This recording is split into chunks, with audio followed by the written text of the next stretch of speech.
சத்குருவே சரணம். குழந்தைகளுக்கு அழகான பேர் வைங்க.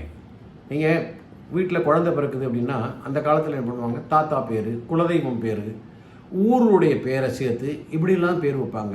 இன்றைக்கி வடமொழி ஒரு நாகரிகம் நமக்கு வந்துடுச்சு. அதாவது சதீஷ், சுரேஷ், ஹரிஷ்னு சேர்த்த அந்த வடமொழி சொற்கள் சேர்த்து தான் பேர் வைக்கிறோம். ஆனால் அதற்கும் சில அர்த்தங்கள் இருக்குது, இல்லைன்னு சொல்லலை. ஆனால் குழந்தைகளுக்கு பேர் வைக்கும் பொழுது அதை ஜோதிடர்கிட்ட கொடுத்து அது பிறந்த நாள் பார்த்து, நட்சத்திரம் எதுன்னு பார்த்து, நட்சத்திரத்திற்கு முதல் எழுத்துன்னு இருக்கு.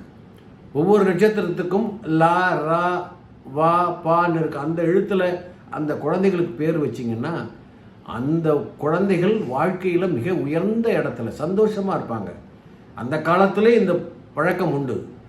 அந்த கோயில் குருக்கள் தான் அப்போல்லாம் பேர் வைப்பாங்க. ஐயர்களை கூப்பிட்டு வீட்டில் வச்சு அந்த குழந்தைக்கு என்ன பேர் வைக்கலான்னு கேட்டு அவர்கள் கொடுக்குற பேர், இவங்க குலதெய்வம் பெரியவர்களுடைய பேரை வச்சு கலந்து பேசி ஒரு நல்ல பேர் வைப்பாங்க. அந்த நட்சத்திரத்தின் முதல் எழுத்து வர்ற மாதிரி அப்படி வைக்கின்ற குழந்தைகள்லாம் பார்த்திங்கன்னா வாழ்க்கையில் சந்தோஷமாக, உடல் ஆரோக்கியமாக, நல்லா படித்து, நல்ல திருமணமாகி, நல்ல குழந்தை பாக்கியம் பண்ணி நிம்மதியாக இருக்காங்க. பெரிய கோடீஸ்வரனாக இருக்கணும்னு இல்லை. அந்த பிள்ளைகள் அந்த நட்சத்திரப்படி அந்த முதல் எழுத்து வைக்கிறவங்க, நல்ல அழகான தமிழ் பேர் வைக்கிறவங்க, அந்த குழந்தைகள் பார்த்திங்கன்னா சந்தோஷமாக இருக்காங்க. அந்த சந்தோஷம், நிம்மதியாக இருக்காங்க. அந்த வாழ்க்கை இந்த பெயர் கொடுக்குது. அதனால் உங்கள் பிள்ளைகளுக்கு தயவு செய்து நல்ல அழகான தமிழ் பெயர் வைங்க. அந்த முதல் நட்சத்திரத்தின் முதல் எழுத்தை வச்சு அந்த பெயரை வைங்க. வாயில் கூப்பிடுற மாதிரி அற்புதமான அழகான இறைவன் பெயர் சம்பந்தப்பட்ட இறைவன் பெயரை நேரடியாக வைக்கக்கூடாது. வச்சா துன்பம் வரும். முருகன், கந்தன், குமரன் வச்சா அவர்கள் வாழ்க்கையில் நிறைய பிரச்சனை வருது.